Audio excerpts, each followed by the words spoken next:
Yo, it's Big Ant, man. We back. Another edition of Urban Politicians TV. Had to come tap in with Nolazine TV one time out of New Orleans. You out here in H-Time. We outside on Richmond Ave with it. Right in the cut. Live from the strip, man. For, introduce yourself to the people. Tell them where you from, everything of that nature, man. Man, Darren Ogden, man. Yeah. Nolazine TV. Hey, but I represent the whole New Orleans. For shit show. Shout out to New Orleans, man. Now, you popping out here to H-Time, you came out here to network, grind, work with artists and everything like that. But, New Orleans right now, it's one of the cities that we know got the talent, and you just working to kind of like bring that back to the light and get the eyes back on New Orleans a little bit with this rap game. Because, New Orleans. I'm just trying to throw them in the mix. For shit show. Throw them in the mix. Now, you doing your thing. Give me your Instagram, too, where they can tap in with you at on there. Hey, but it's at Nolazine TV. Nolazine TV. Yeah. So, exactly what part of New Orleans you from yourself? I'm actually from Algiers, but like, growing up, I have a grandmother still like in Marrero, and my family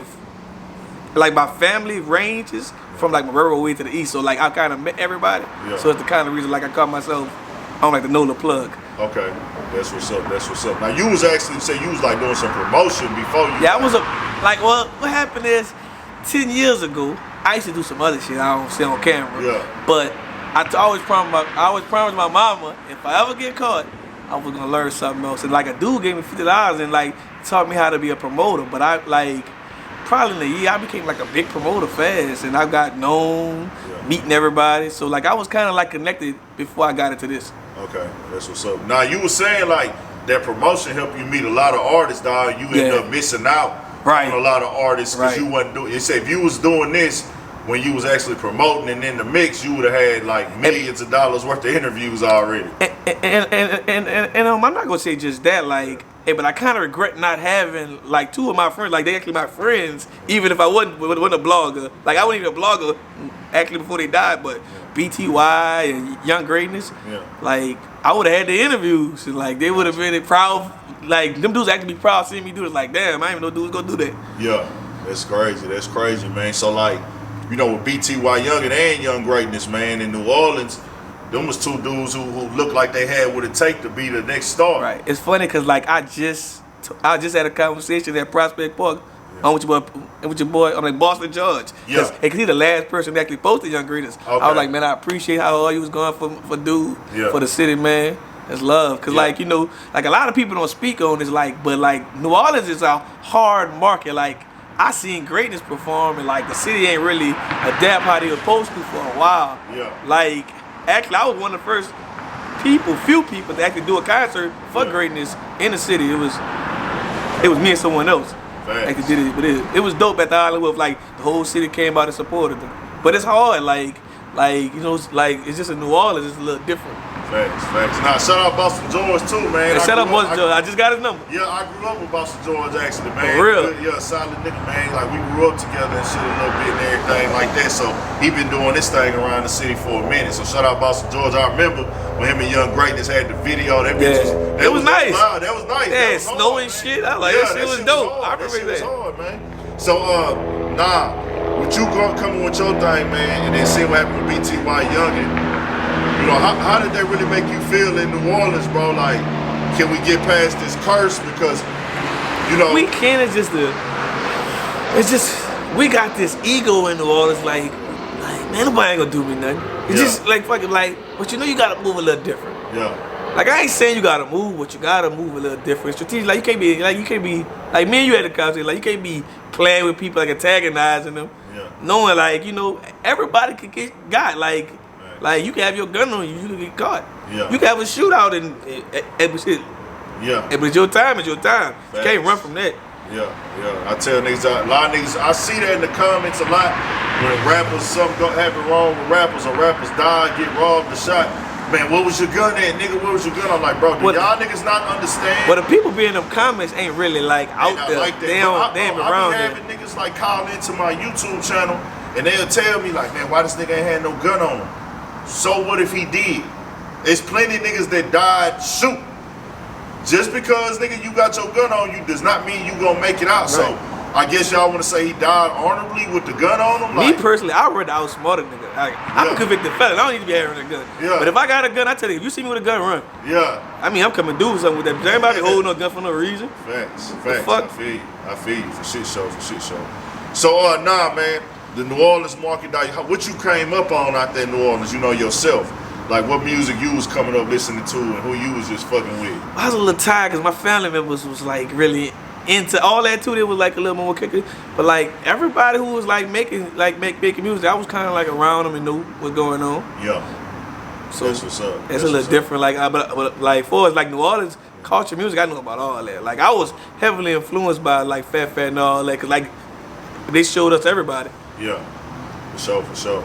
So man, you really like one of the popular blogs out there, motherfucking you. And you, it came fast by accident. Yeah. I say by accident. Yeah, but what's fast to you? It's fast cause like I didn't have anything for real. Yeah. Until I mean, me and this other guy, they would have a blog and everybody, you know, in New Orleans, like, hey, but if two people kind of like acting good at what they're doing, people try to make y'all like seem like y'all compete with each other. Yeah. If there's another blog named, Neutral Grounds. Yeah. And they have like another blog, it would do from the outskirts, but you know, he popping out this. It was called like A Million Roses. Okay. Like yeah. I sure love all the bloggers. Like I feel like I don't feel like I'm in competition with anybody. Like I'm trying to be like a double XL, and everybody do different things on their lane. Yeah. Like every blog not gonna be the same. Thanks. Nah. Or unless you're trying to beat somebody else. Yeah, and that's one thing. It's crazy to see, man. Where like having New Orleans come with Cash Money and No Limit and these great artists and even then the bounce, work together. The bounce culture, the bounce culture. But it's like now, bounce man, culture why we not seeing them 19, 20, 21-year-old artists coming out of New Orleans? You got Baton Rouge, they turned up and they're an hour away. We got one, yeah, and we got a few other potentials that's kind of about to be in some deals too. Yeah. So what you think it was the main factor stopping New Orleans and holding New Orleans back? I'm gonna tell you this, man. Both people hear this. I'm gonna tell you why it took so long for like New Orleans to get on. Yeah. Cause Master P and Birdman moved. Okay. Listen to this. If Master P and Birdman would have actually lived in the city of New Orleans, like just say, I'm gonna say Birdman. If Birdman lived in the run when he had with Drake and Nicki, and all the people had to come down and work with Wayne, it would have just got other artists signed, would have got features, like I think record labels would have came down there, like cause I remember just in Atlanta, they only used to have like a few record labels. Not all of them came down there because they got the QCs and everything. But I'm just saying, just imagine if Birdman made everybody come to New Orleans at that time to be on a song with a Drake, with a Nicki and Wayne and whoever else he had. Yeah, but he moved to Miami, so and guess what? Them dudes actually made Miami culture. Like, as soon as Lil Wayne said "Live on Sunday," that bitch been a movie ever since. Yeah. Like, just imagine if we had a club that big and Lil Wayne rap about that bitch. Everybody gotta come to New Orleans to see that. Right. Like, people just think of Bourbon Street. New Orleans people don't even go on Bourbon Street. Bourbon Street stink. Shit, shout out to New Orleans. Oh, I love it. I love my city. Yeah, for sure. Nah, but you from New Orleans stink. Yeah. Like the fucking Bourbon Street. Yeah. Like, but the crazy part is people don't actually see the out like people just be going out there thinking shit sweet, but they got motherfucker ready to jack you on one of them side streets, so you supposed to stay on Bourbon and be a tourist. Yeah, I fuck with Bourbon Street, man. You know, I know y'all living there, but I got a vlog I did when I was out there like last February. I was out there fucked up, man. Like we was wild and tripping. Man, they had this vlog. I don't know where he disappeared, but he had some shit. He was about to win quickly. Like he used to have like Bourbon Street confessions. Yeah, it was like the funniest shit I've ever seen. They had a dude like said on the video like, "Man, I took this bitch off Bourbon, started hitting her, and I started like I just kept flip tapping on my leg. This bitch had balls." And everybody bust out laughing.